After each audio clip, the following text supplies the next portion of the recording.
হাতে কাটা ফুটেছে। কি বন্ধুরা, রেডি তো? খেলা কিন্তু হচ্ছে, দেখতেই হবে খেলাটা।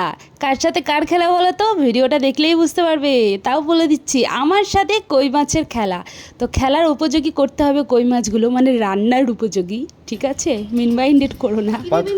তো ফাইনালি দেখো, হাঁড়ি থেকে যেই কই মাছগুলো ঢেলেছি, একদম কলপারে এদিক আর ওদিক করে একটার পর একটা ছিটিয়ে গেছে।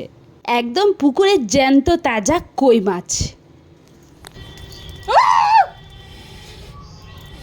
প্রথমেই কিছুটা হাঁড়ির মধ্যে লবণ দিয়ে দিয়েছিলাম, তাতে কি হয় বলো তো, কই মাছগুলো না জাস্ট একটু জব্দ হয়ে যায়।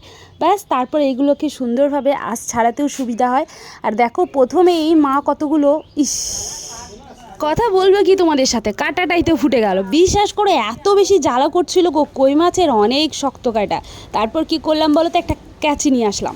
সে ক্যাঁচি দিয়ে এখন কই মাছের কাঁটা ছাটা হবে। আর তোমরা যদি কিছু বলো, তোমাদের নাকও ছেড়ে ফেলতে পারি, সাবধান।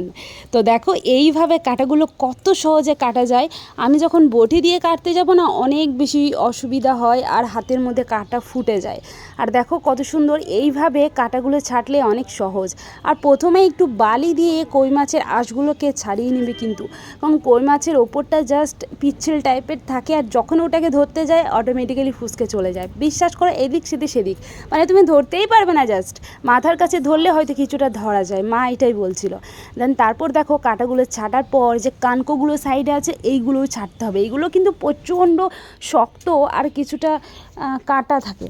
দেখো, আমার মতো যদি মাছ কাটাটাকে সহজ করতে চাও না, যারা প্রথম মাছ একটু মাছ কাটা শিখছো, তারা কিন্তু অবশ্যই কাঁচি ইউজ করবে। কাঁচি ইউজ করলে না তো তোমাদের অনেক বেশি হেল্পফুল হবে গো। দেখতে পাচ্ছ এখন কানকোটাও ছেটে ফেলবো। আর এই বিশেষ করে কানকোরে এই কাটাটা অনেক শক্ত গো, একদম ধারালো। তো চলো, এভাবে ফাইনালি সব মাছগুলো আমি এই কানকো ছেটে নিয়েছি, কাটাও ছেটে ফেলে দিয়েছি। এবার কি করতে হবে, পেটের ময়লাটা বের করতে হবে গো।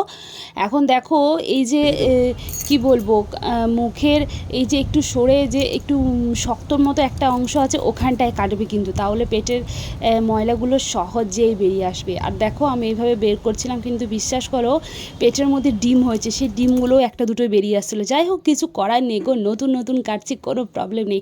আগে কাটিনি এমনটা না, কেটেছি, তবে মায়ের সাথে, একা না। আজকে একটু নিজেই দাদাগিরি করে কাটতে গেছি, ও সরি দিদিগিরি, আজকে একটু দিদিগিরি করে নিজেই মাছ কাটতে গেছি। তো দেখো কি হয়েছে, তারপর কলপারে এসে সুন্দরভাবে ধুয়ে নিচ্ছি। এই মাছ ধোয়াতে না আমার বিরাট খুঁতখুঁতনি ভাব আছে, সব সময় শুধু মনে হয় এই আজ থেকে গেল না তো, এই সুন্দরভাবে পরিষ্কার হলো তো, এই শুধু মাইন্ডে ঘুরতে থাকে। মাছ কাটতে জানি না এমনটা নয়, আমি ছোটোবেলা থেকে মাছ ঘাটাঘাটি করতে বা কাটতে অনেক বেশি ভালোবাসি।